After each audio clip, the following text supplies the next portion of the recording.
Lamun can bisa ngaji rasa jeung ngaji diri, kade tong goreng sungut. Sabab sungut leuwih sanget tibatan leuweung.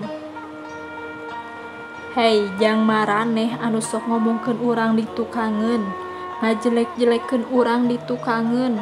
Komo tah tatangga atawa babaturan mah.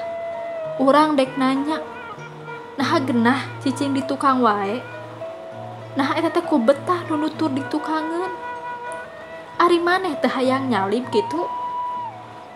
Bisa-bisana urang santai eueuhna naon, seeta ngarasa kasaingan, gibah ka ditu ka dieu, ngagosip kalawang panto imah batur. Benernya jelema mah dek jauh, dek deket, dek bager, dek bader, dek kasep, dek geulis, dek butut. Anger kangaranan jelema hirup mah pasti diomongkeun batur. Tong boroning jelema masih hirup. Jelema geus maot oge teu luput diomongkeun. Rek ngomongkeun kagorenganana, rek ngomongkeun kaalusanana, tetep diomongkeun. Ngan rata-rata lamun geus ngomongkeun 88% anu diomongkeunna teh kagorengan. Hirup mah saha nu apal, ayeuna urang dihina, dicaci maki ku batur. Boa isuk pageto mah diangkat darajatna ku Gusti.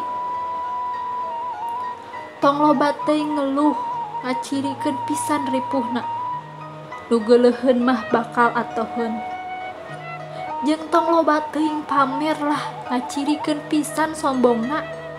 Eta sok era ku nu leuwih loba. Da sagagah-gagahna manusa tetep aya lemahna. Sapinter-pinterna manusa pasti aya bodona. Sabener-benerna manusa pasti aya salahna. Hakikat manusa mah lemah, bodoh, pakil, bahkan teu hirup-hirup acan nu aya ku hayat Allah. Nu ngaku gagah, pinter jeung bener mah sifat kapiraunan nu ngancik dina hawa nafsu manusa. Gerah lesotkeun ti ayeuna samemeh kohar Allah maksa kana perkara nu teu dipiharep. Yeuh, manusa mah ngan saukur ngumbara di alam dunia. Nu ngora bakal kolot, nu hirup bakal maot, nu jagjag bakal gering. Naon nu urang boga moal salilana aya di diri urang, moal nepi ka dibawa maot. Iwal ti amal jeung ilmu nu mangpaat nu baris nulungan jaga di alam kalanggengan.